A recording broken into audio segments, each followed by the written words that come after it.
When you're new to working out, it's easy to get overwhelmed. The market is packed with flashy labels and bold promises. You'll see words like shred, burn, and explode slapped across tubs the size of small kettlebells. It's confusing. Some influencers swear by 10 different products. Others say you don't need anything at all. The noise makes it hard to figure out what's real and what's marketing. In this video, I'm giving you a straight answer on what works, what doesn't, and what actually matters when you're just starting out. Let's get clear on what to look out for when you're choosing a supplement. First, it has to be safe. That should go without saying, but you'd be surprised how many popular products contain poorly regulated ingredients. Second, it has to be effective. We're only looking at supplements that are backed by strong research and real results, not just hype or personal anecdotes. Third, they need to be affordable. If you're just starting your fitness journey, spending hundreds of dollars a month on capsules and powders is not only unnecessary,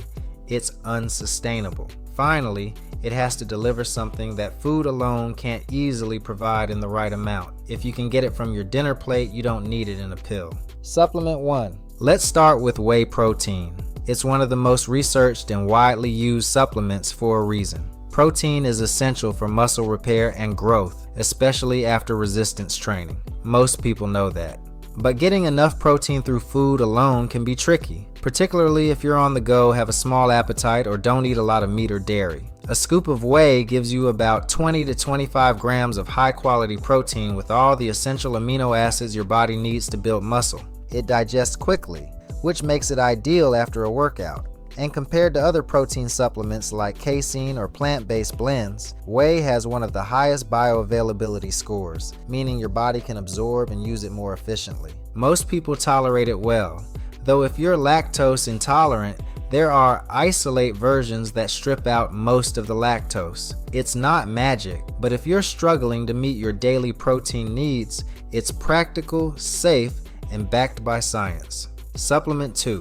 Next up is creatine monohydrate. If there's one supplement that lives up to the hype, it's this one. Creatine helps your muscles produce energy during high-intensity training, and it's been shown to increase strength, support muscle growth, and improve performance in repeated bouts of exercise. It's also one of the most studied sports supplements on the planet, with research going back decades. And the best part is that it's cheap. For about the price of a cup of coffee per month, you get something that actually moves the needle. The recommended dose is about 5 grams per day, and there's no need to cycle on and off. Some people load with higher doses at first, but that's optional. A small percentage of people might experience some water retention at the start, but it's harmless and usually temporary. Long-term studies have shown that creatine is safe for healthy individuals when taken at recommended doses. For beginners focused on strength and lean mass, this is a no-brainer. Supplement 3. Now let's talk about magnesium.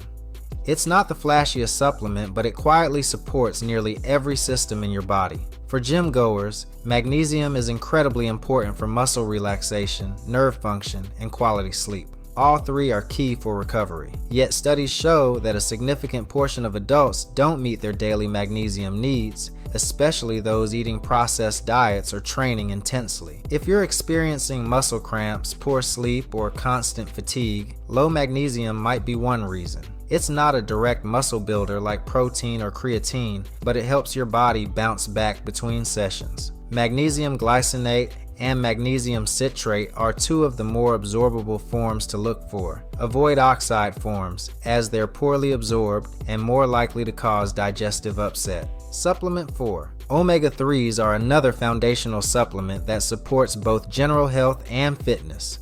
The active components in fish oil, EPA and DHA, are known for their anti-inflammatory properties. After intense workouts, inflammation naturally increases as part of the repair process, but excessive or chronic inflammation can slow recovery and increase soreness.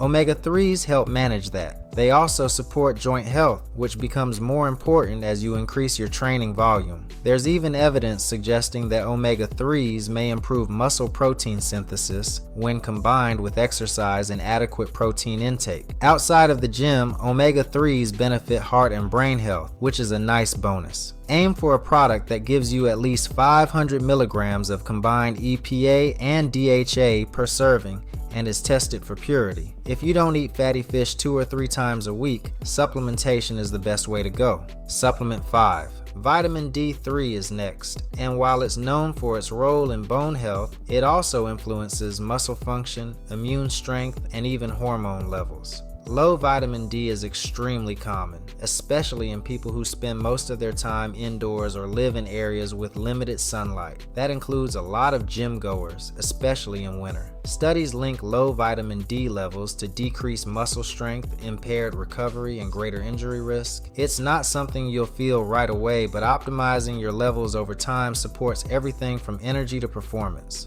Most experts recommend 1,000 to 2,000 IU per day, but the right dose depends on your current blood levels. If in doubt, a blood test is the best way to know for sure. Now let's talk about the supplements beginners usually get pushed toward but don't really need. BCAAs, or branched-chain amino acids, are at the top of that list. If you're already getting enough protein through food or whey, you're getting plenty of BCAAs. Taking extra on top doesn't offer added benefits for muscle growth or recovery in most cases. Fat burners are another popular product that sound appealing but deliver little real benefit. Most are just stimulants that increase heart rate and suppress appetite. They don't magically melt fat, and they usually come with side effects like jitteriness and poor sleep.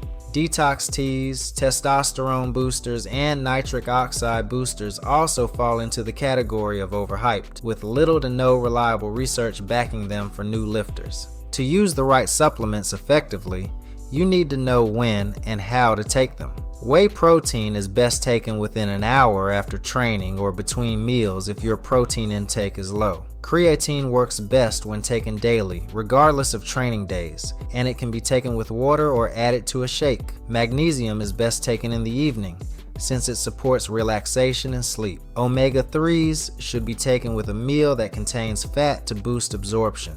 Vitamin D3 is also fat-soluble and pairs well with breakfast or lunch. Avoid taking magnesium and zinc at the same time as calcium, since they can compete for absorption. You don't need fancy timing tricks or stacking formulas. Just be consistent and take each supplement according to its best practice. As a final tip, focus on whole food first. Supplements are meant to support a balanced diet, not replace it. If your meals are full of protein-rich foods, leafy greens, healthy fats, and complex carbs, you're already doing most of the work. When you do choose supplements, look for third-party tested brands that publish lab results. This makes sure that what's on the label is actually in the product and free from contaminants. Look for seals from NSF Certified for Sport or Informed Sport. I've linked the safest, highest quality supplement provider that I personally use in the description below, so click and check it out for yourself to get the supplements that you need. Which of these supplements do you already take, or do you think would be most beneficial for you to try? Let me know in the comments below, and don't forget to like and subscribe while you're there.